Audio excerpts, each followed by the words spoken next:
ఎవరైనా మీకు అపకారం చేస్తే, మీ భర్త అవ్వచ్చు, మీ బాస్ అవ్వచ్చు, ఇంకెవరైనా అవ్వచ్చు, వాళ్ళ మీద ప్రతి చర్య అంటే తిట్టాడని వాళ్ళు ఒకటి తిడితే సహజంగా ఉన్న లక్షణం పెట్టి 2 తిడతారు, ఒకటి కొడితే 2 కొడతారు, వీళ్ళు కొట్టలేకపోతే ఎవరినో తీసుకొచ్చి కొట్టిస్తారు.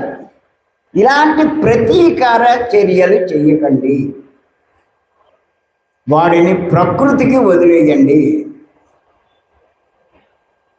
ప్రతీకార చర్య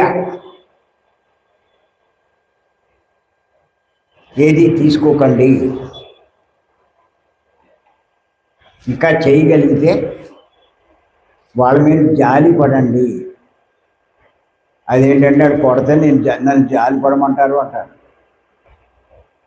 ప్రకృతి గురించి తెలిస్తే జాలే పడతారు.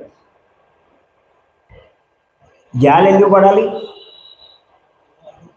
మొగుడు బాధించాడండి పెళ్ళాన్ని, ఇది కామనే కదా అన్ని చోట్ల. ఎందుకు జాలి పడాలి? నేను జాలి పడాలంటున్నా, ఎందుకు జాలి పడాలి? ఊరికే మొగుడిని ఒక ఎగ్జాంపుల్గా తీసుకున్నాం అంతే. ఇంకా చాలా కేసులు ఉన్నాయి. భర్తను జాలి పడడం కాదు, ఆడి తప్పు చేసినందుకు నా విషయంలో ఎలాంటి శిక్ష పడుతుందో, శిక్ష పడుతుందా పడదా? పిచ్చేదవా, అది తెలియకుండా నా పట్ల ఇలా ప్రవర్తించాడు, అది తెలిస్తే ప్రవర్తిస్తాడా? తెలియదు కాబట్టి ప్రవర్తించాడు. అంచేత పాపం పిచ్చోడు ఎలాంటి శిక్ష పడుతుందో అని చెప్పి జాలి పడాలి.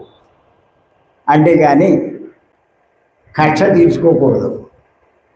గుర్తుపెట్టుకోండి, సృష్టిలో జరిగే ప్రతిదీ రికార్డ్ అవుతుంది. మర్చిపోకండి.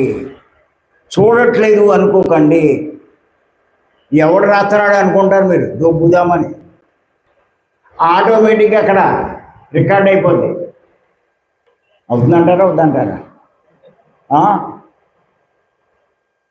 ఇలాంటివన్నీ తెలుసుకోవాలి. మరి ఊరికే ధ్యానం చేస్తే అన్నీ పోతాయి. పోవడం కాదు ఇక్కడ ముఖ్యం, ఎందుకు వచ్చినాయి అది ముఖ్యం.